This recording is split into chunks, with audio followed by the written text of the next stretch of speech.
Le livre Ve'ele Shemot, il y a le mot Vav. Alors, il y a plusieurs qui ne donnent pas le nom Shemot. Parce que Rashi nous a mis une règle générale. Quand on dit Ve'ele Amishpatim, quand on dit le mot Vav, comment tu dis en français, tu as oublié. Conjonction de coordination. C'est rattaché à avant. Par exemple, Elea Devarim, c'est pas rattaché. Ça, c'est les paroles de la bouche de Moshe au nom d'Hachem. Alors, quand tu dis Ve'ele, ça veut dire qu'il y a une relation. Alors, plusieurs, ils n'écrivent pas qui s'appelle Shemot. Il n'y a pas écrit dans la Gemara le mot Shemot. Il n'y a pas écrit. Dans la Gemara, on l'appelle Sefer Hasheni. Ouais. Pourquoi il dit Rava et Gaon? Parce qu'il y a le Vav. Qu'est-ce qu'il y a écrit à la fin de la paracha? Ils ont mis Yosef dans l'eau en Égypte. Et alors, Ve'ele Shemot, c'est en relation. D'accord? Ça, c'est extraordinaire. C'est extraordinaire de nous dire que le mot Vav veut dire on rattache. Le Chida, il va un peu plus fort que ça. Le Chida, il dit une chose terrible. D'après le Zohar, on n'est pas descendu en Égypte à cause que Dieu il a dit à Abraham Fa'avadu ve'inu otam be'eres lo lahem. Non. Ils ont fait Minyan, Yaakov, Yitzhak et Abraham, ils ont fait Minyan, ils ont annulé cette Gézera. Pourquoi on est descendu en Égypte? Parce que la fin du Passouk, c'est quoi? Ils ont mis Yosef dans le Nil. Parce qu'on a vendu Yosef. D'après le Zohar, on est descendu en Égypte pour la capara de Yosef Hatzadik. Je vous ai dit, il y a 2 semaines, ou la semaine dernière, pour celui qui se rappelle, Paro, pourquoi la Torah nous écrit ce qu'il dit Paro, qu'on s'en fiche? Non. Chaque nation, elle a un ange là-haut. Donc quand Paro il parle, c'est l'ange de là-haut il parle. Je vous ai dit la semaine dernière que Yaakov, quand il est descendu, il a entendu que Paro il a appelé Yosef Tzafna Parnea, Tzafna Parnea, il fait découvrir les secrets, mais les gens ils l'ont appelé Avrech. Depuis quand on fait attention à ce qu'ils disent les gens? Avrech, Av Ba'Chokhma, Verach Bashanim. Il était le père de la science, mais en étant jeune homme. Ça, c'est le sens littéral. Le Zohar, il dit non. Yaakov, par reconnaissance à Yosef qu'il a nourri, à lui et à ses enfants, il a fait monter à être un demi-Av. On a 3 Avot. Abraham, Isaac et Yaakov. Il y a un demi, c'est Yosef. Comment? Écoutez bien. Yosef, les Avot, Abraham, Isaac et Yaakov, ont institué Shahrit, Minha et Arbit. Yosef, il a institué Moussaf. Parce que avec At, Bash, Gar, quand tu fais le Aleph avec le Tav, le Bet avec le Shin, Yosef, il te sort Moussaf. Yosef, il te sort Moussaf. Il y a une façon de voir les lettres. Ça veut dire, si tu vois, le Shin correspond à Aleph, At. Bash, le Aleph ressemble au Tav. Le Bet ressemble au Shin. At, Bash, Gar. Le Gimel, Oresh. Eh bien, At, Bash, Gar, Yosef, les mots à lui, c'est Moussaf. Il a institué Moussaf. Yosef Hatzadik. Après, tu chercheras. Pas que ça. Dans les Shiva Ushpizin, à Sukkot, on a Avraham, Isaac, Yaakov, Moshe, Aaron, Yosef et David. Où sont les autres? Il n'y a pas. Dans les Akafot que nous faisons, il y a Yosef. Où sont les autres? Yehuda, Reuven, Lévi le saint, il n'y a pas. C'est la 3e chose. La 4e, qui a sacrifié le jour du Shabbat en étant un Yachid, un particulier? Ephraïm, le fils de Yosef. Comme Yosef, il leur a donné à manger, et il les a fait vivre. Yaakov, il a fait élevé le degré de Yosef en étant un demi-père. Il n'y a pas que ça. Dans la galoute où nous sommes, comment le prophète il nous a appelés, chez Hérite Yosef. Nous sommes les restants de Yosef. Donc, il est en relation, il dit le Chida, on a vendu Yosef, on est descendu en Égypte. D'accord? Il y a qui disent, maintenant le Ramban, Rabbi Moshe Bar Nachman, il donne une chose extraordinaire. Rabbi Moshe Bar Nachman, chaque fois, il fait une préface sur le livre qui vient. Sur Bereshit, il a fait une préface. Sur Shemot, il a fait une préface. Maintenant, on est descendu en Égypte. On a fait la galoute. Qu'est-ce qu'il a dit Dieu à Moshe Rabbeinu? Beotzi et ta'amazé, ta'avdun et ta'elokim. Il dit Rabbeinu Nissim, il fallait écrire ta'avdun. Pourquoi ta'avdun? Non, monsieur. Nun, c'est 50. Vous allez sortir d'Égypte, au bout de 50 jours, vous recevrez la Torah. Donc, on est descendu en Égypte, on doit sortir pour recevoir la Torah. Où il devait se finir le livre de Shemot, dans Ve'elea Mishpatim. Pourquoi il demande à Ramban, pourquoi il a continué Teruma, Tetzavé, Vayakel, Pekoudi. Ça, la construction du Mishkan est en relation avec Vaïkra, où il y a les Korbanot. Il a dit une chose terrible. Et c'est une leçon pour nous. Il a dit, Hachem, il voulait que nous, on ressemble au Avot, Avraham, Isaac et Yaakov. Pas seulement que tu as reçu la Torah, il faut que sur ton visage et chez toi, il y ait l'atmosphère d'Avraham, Isaac et Yaakov. Qu'est-ce que dit la Gemara dans Yoma, la page Pevav? Ve'ahavta et Hashem lokecha. Tu aimeras Hashem ton éternel. Qu'est-ce qu'il dit la Gemara? Shelo ilmad Adam Torah. Faut pas qu'un homme il étudie la Torah. Viva'ed be'avi ve'imo. Il donne un coup de pied à son père et à sa mère. Viva'ed be'rabbu. Et il donne un coup de pied à son rab. Ça veut dire que tu peux étudier la Torah. Et après, si tu t'es pas arrangé, tu donnes un coup de pied à ton père et à ta mère. Tu donnes un coup de pied à ton rave qui t'a élevé. Parce qu'il y a des gens qui oublient quel est le premier rave qui les a fait élever. Tu comprends? Alors, le Ramban dit, Akadosh Baruch Hu, il a continué jusqu'à la fin de Shemot pour le Mishkan, pour que notre maison ressemble à la maison d'Avraham, Isaac et Yaakov. Que quand on rentre, on trouve une atmosphère sereine, une atmosphère de chesed, comme on dit, quand il a épousé Isaac, sa femme, il a retrouvé les midot de Sarah. Comment? Dis-moi, comment? Dans la tente, il y avait la Shekhina qui était tout resté. Premièrement. Deuxièmement, les lumières de Shabbat. La lumière restait plus allumée. Et restait allumé jusqu'à vendredi. C'est vrai. Mais quand est-ce qu'on allume les lumières de Shabbat? Vendredi. Pourquoi il restait allumé jusqu'à vendredi? Il ne faut pas que ça soit éteint. Pourquoi? Apprends. Non. Akadosh Baruch Hu, tu as dit la Shekhina. Combien? 2. Le troisième, il dit le Midrash, elle faisait le pain, il y avait la bracha dans le pain jusqu'à la semaine d'après. Pourquoi? Il a dit pourquoi on allume les bougies le soir de Shabbat, Léon? Shalom, Hazak ou Baruch. Il a dit Shalom Bayit. Rivka Imenu, elle faisait de sorte qu'il y ait la paix avec son mari toute la semaine. C'est ça, les lumières qui s'allument. C'est pas joli ça? Elle faisait de sorte qu'il y ait la paix toute la semaine. Pourquoi on fait le pain? Pour faire la bracha sur le pain à motzi. La hala, elle faisait de sorte qu'elle avait des invités toute la semaine. Ça, c'est joli, tu comprends? Alors Hachem, il voulait qu'on retrouve la madriga des Avot. Hein? Ça sert à rien d'étudier la Torah et de se conduire comme un sauvage. Eh oui.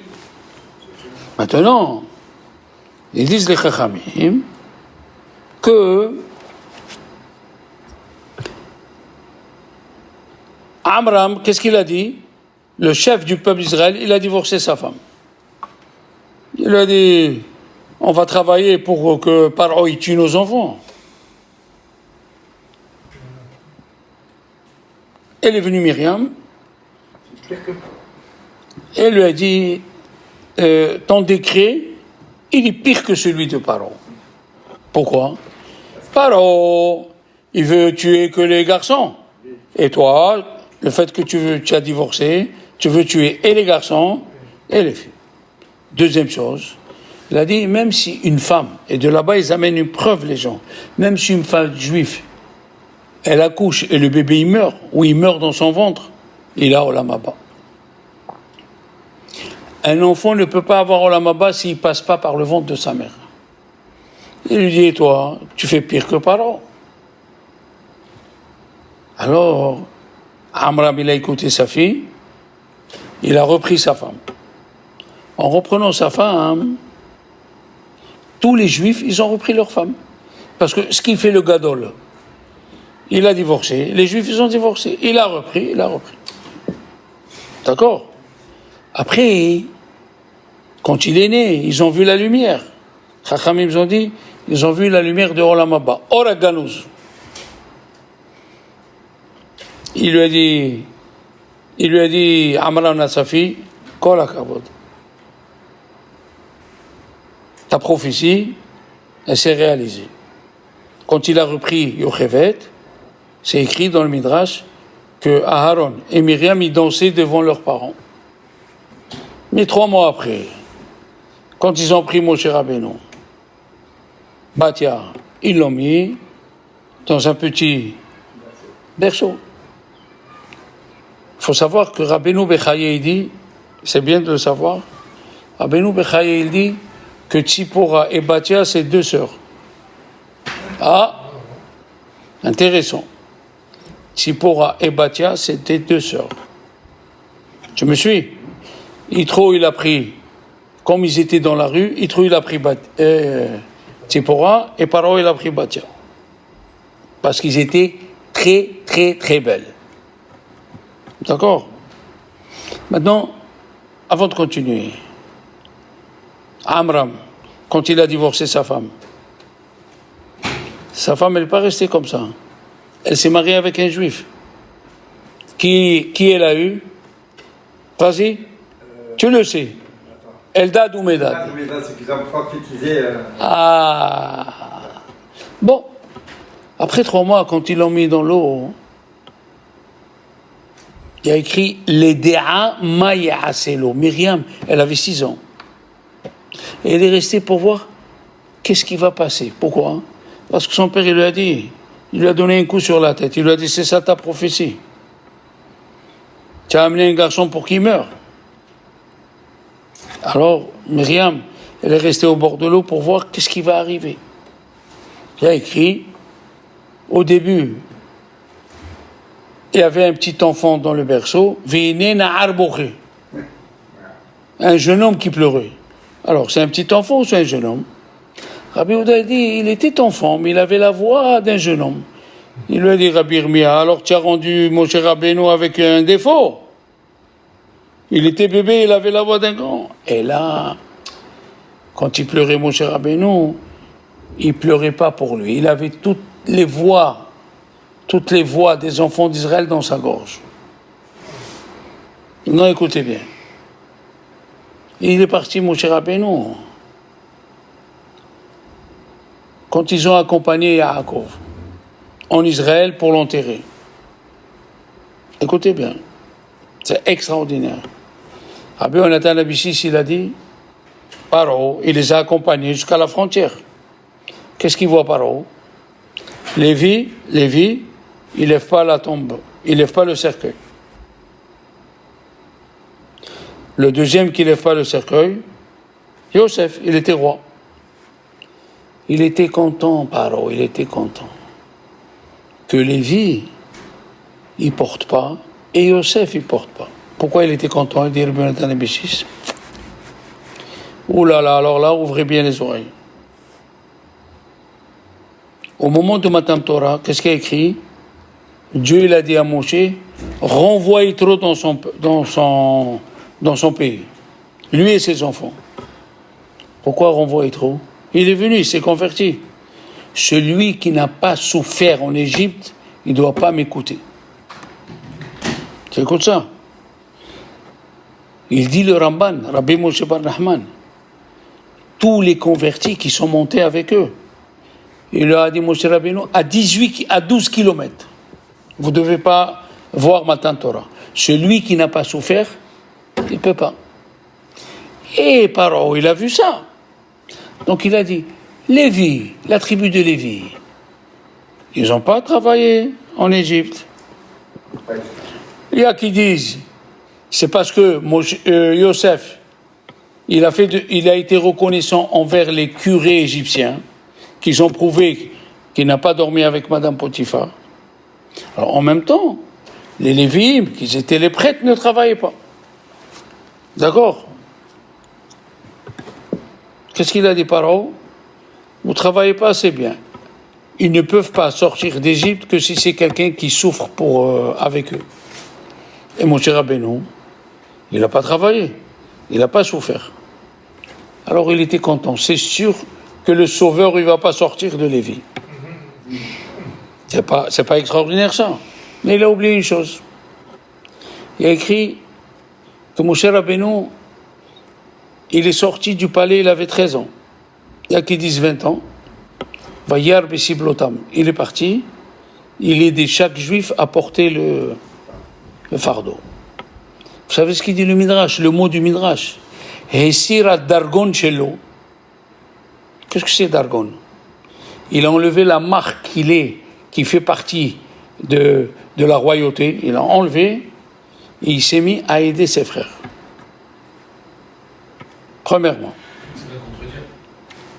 Deuxièmement, qui c'est qui a permis aux Juifs que Shabbat ils ne travaillent pas? Moshe Rabbeinu. Moshe il a dit à Paro, tu veux qu'un peuple y travaille, mais s'il travaille tous les jours, il n'aura pas la force. Donne-leur un jour. Et il a dit le Chida, qu'est-ce qu'il faisait le Shabbat? Ve'ele shemot aba'im Misraïma, oui, Raché Tevot, ou Sofet Tevot, Teilim. Les Juifs en Égypte, ils disaient Teilim. Donc maintenant, Moshe Rabbeinu, il a enlevé un jour de souffrance à 25 millions de Juifs. Ils étaient 25 millions avant de sortir. En sortant, ils sont morts 4/5. Moshe Rabbeinu, il a souffert. Indirectement, il a souffert. Mais ça, Paro, il n'a pas vu. Paro, il a cru que Moshe n'a pas souffert. Prenons, quand Dieu il a voulu prendre le Sanhédrin. Qu'est-ce qu'il dit Hachem à Moshe Rabbeinu? Va me rassembler 70. C'est qui ces 70? Les sages. Hein? Les sages, 70 sages. C'est pas eux. Il a pris les 70 chefs de corvée. Quand les Juifs ne finissaient pas les 400 briques, quand ils venaient les Égyptiens pour frapper, ils disaient frappe-moi à moi et ne frappe pas mon frère. Comment un type qui reçoit des coups, il devient au Sanhédrin? Comment c'est possible? La Gemara dit dans Menachot, Dafnun Dalet, chacun qui était dans le Sanhédrin, il n'a jamais parlé si Hab était là, des paroles en plus. Et pourquoi ils sont devenus? Hachem, il leur a ouvert la tête, pourquoi? Ils ont souffert. Ils ont reçu les coups pour les autres. Il a dit, Dieu, tu as reçu les coups pour les autres. Moi, je te rends au Sanhédrin. Oui? Qu'est-ce qu'il y a écrit dans la paracha de Béchalah? Que Paro, il a parlé aux enfants d'Israël. Il a dit, Rachid, ce n'est pas les enfants d'Israël. Les enfants d'Israël sont partis. Il faut lire sur les enfants d'Israël. Mais en vérité, c'est écrit dans le Passouk. Il a parlé aux enfants d'Israël. Qui c'était? Datan et Aviran qui sont restés en Égypte. Quand ils ont vu que l'Égypte était finie, Datan et Aviran, je ne sais pas si vous avez écouté ça dans votre vie, ils sont arrivés devant la mer Rouge. La mer Rouge s'est ouverte une deuxième fois que pour eux. La mer Rouge s'est ouverte Adatan Vaviran, une deuxième fois pour eux. Pourquoi? Ils ont souffert pour Dieu. Ils ont reçu des coups. Ça veut dire, quand tu souffres pour ton copain, attends-toi que tu vas grandir. Attends-toi que tu vas grandir. La Gemara, elle nous dit, dans Megillah, la page Kavzaïn, là-bas, toute la page, elle est pleine. Ils ont demandé au rabbin, pourquoi tu as une longue vie? À l'époque, les gens ils mouraient à 50 ans. Il y avait des rabbins, ils avaient une longue vie. Ils ont demandé à Rabbi Elazar, comment ça se fait que tu as une longue vie? Il a dit, j'étais le premier à la synagogue. Je sortais le dernier de la synagogue. J'ai jamais crié chez moi à la maison, je me suis jamais énervé à la maison. Comment on fait nous, quoi? Je me suis jamais énervé. Et la troisième, je me suis pas rendu joyeux quand mon copain, il avait un problème. C'est quoi cette Gemara? Quand tu écoutes un juif qui a un problème, tu vas être content? Pourquoi tu vas être content? Alors c'est quoi? J'étais pas joyeux quand mon copain, il avait un problème. C'est quoi ça? On dit les Mefarshim que quand moi j'ai eu un garçon, que j'ai attendu beaucoup d'années pour avoir un garçon, et au moment de la Brit Mila, mon copain il souffrait, ma joie n'était pas parfaite parce que mon copain il souffrait. C'est une autre explication, hein? C'est arrivé en Russie, en 1918. Un juge, il a appelé un rabbin, le rabbin de Moscou, Rabbi Haim Berlin. Attention. Il a dit, c'est vrai que c'est écrit dans votre religion que vous vous appelez des hommes, Atem Keroui Madame. Il a dit, oui, monsieur. Et alors nous, on est des animaux? Il a dit, il n'a pas écrit ça dans le Talmud. Il a écrit, nous, on s'appelle des hommes. Mais il n'a pas écrit dans le Talmud, vous vous appelez des animaux. C'est faux, amenez le Talmud. Ah bon? Alors c'est quoi? Vous vous appelez des hommes? Il a dit, monsieur le juge, sauf votre honneur.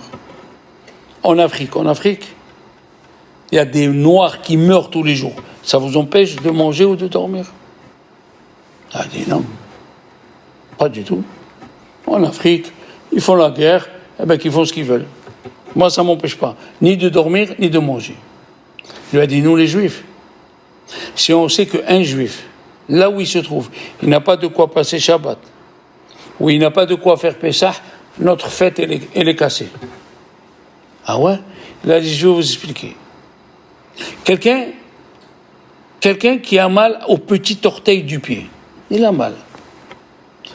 Est-ce qu'on peut lui dire, c'est rien, tu as ton cœur qui marche, ta tête marche, ton poumon marche, ton foie marche, ton estomac marche, ton pancréas. On peut lui répondre ça? Non, il a mal c'est le petit doigt. Il a mal. Il a dit comme ça, c'est ça la Gemara. La Gemara qui a dit, vous vous appelez homme.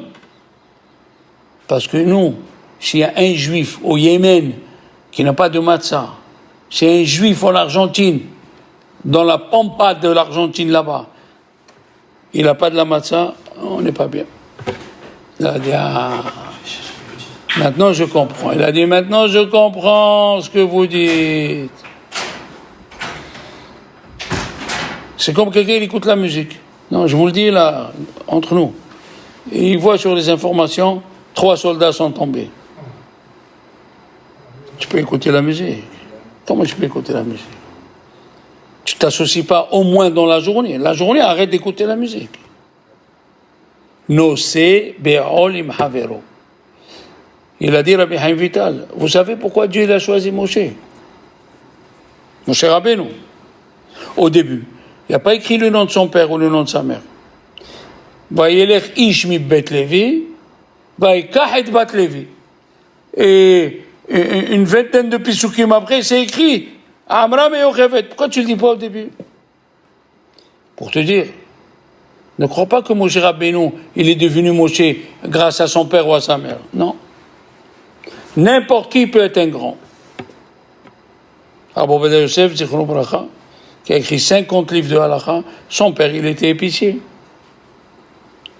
Rabbi Hanativ, Rabbi Nathan Tzvi, Berlin. Il a écrit des livres et le jour où il a sorti ses livres, il a appelé ses élèves, il leur a fait une chéoda, il a dit, vous voyez, si j'aurais écouté mon père, je serais cordonnier aujourd'hui. Je n'ai pas écouté mon père. Dans le ciel, je serais arrivé, ils vont me dire, ah bonjour monsieur le cordonnier, asseyez-vous. Ils vont me sortir sous le siège du Beddin, voilà tous les livres que tu devais écrire, tu as raté David. Pour nous dire, n'importe qui peut devenir un grand. D'accord? Mais Rabbi Chaim Vital dit, tu veux savoir pourquoi on a choisi Moshe? Parce qu'il faisait attention à la souffrance de l'autre. Il a vu un petit mouton qui s'est sauvé, un lion, il est parti et devant le ruisseau, il a dit, si je savais que tu avais soif, je t'aurais mis sur mon dos. Il est sorti, il a vu un Égyptien frapper un Juif. Ah? La mataké, c'est un nom de Kabbalah, taquet. Il lui a donné un taquet. Il lui a donné un taquet. Après, il est sorti, il a vu un Juif qui voulait frapper un autre Juif. Datan Vavira. C'est tout ce que nous raconte la Torah sur Moshe Rabbeinu. Et après, quand il est parti, il s'est sauvé à Midian. Non, pas à Couche, à Midian. Il est parti sauver à Midian, Léon. Les filles de Yitro, ils sont rentrées. Il leur a dit, comment ça se fait vous êtes rentrés de bonne heure? Il a dit, il y avait un Égyptien, Vegam Dalo, Dala, Lanou. Qu'est-ce que c'est Dalo, Dala, Lanou? Il a dit, les bergers, ils ont jeté les filles de Yitro dans le puits. Et qui c'est qui les a fait monter? Moshe. Et il nous a donné à boire à nous et à notre bétail. C'est-à-dire, la paracha nous apprend qu'il ne faut pas jouer personnel, comme le foot. Tu entends quelqu'un à la synagogue qui a un problème, n'attends pas qu'il vienne te demander.